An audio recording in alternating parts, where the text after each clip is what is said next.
For displaying the items, I'm going to create another component called to do item. And here I need to import the React because whatever JSX file we need to import the React, the default React package, and here I'll just create a function named as a to do item, and this is also going to get some props. Here I'll just return a single div, the list element. So let it be because we need to send the props here, right? So before that I'll just export it as a default one, to do item. Okay, and the app.js file I need to import it. Import to do item from components and the to do item.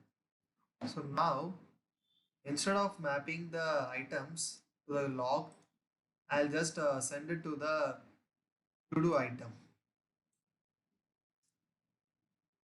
And here the important thing is whenever you map something to a tag, it has to be, it needs a field called key. So it is actually not a prop. It is a unique key field which always recurs. So this is a basic React syntax.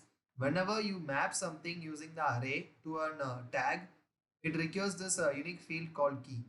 Here you need to send some unique value. So what we can send here?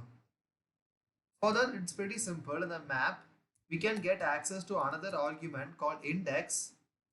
So it can be any name, it doesn't matter. But here, this second argument will return you the index of that particular array item. So we can use that as an unique key. And then here, I'll also add an ID and send the index and the text field.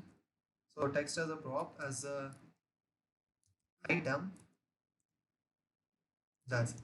Now let me I finish this and yeah, let me close this tag and it's almost fine. So I need to add another closing. Now if I just go to the to do item, I can get access to the props here and display props dot the text.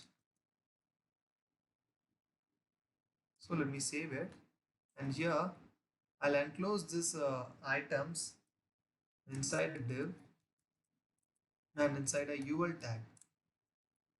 So an unordered list tag, and inside this I will put all these things. Okay, so now let me move here and see how it's working. Get your work done. Yeah, you can see it's working, right?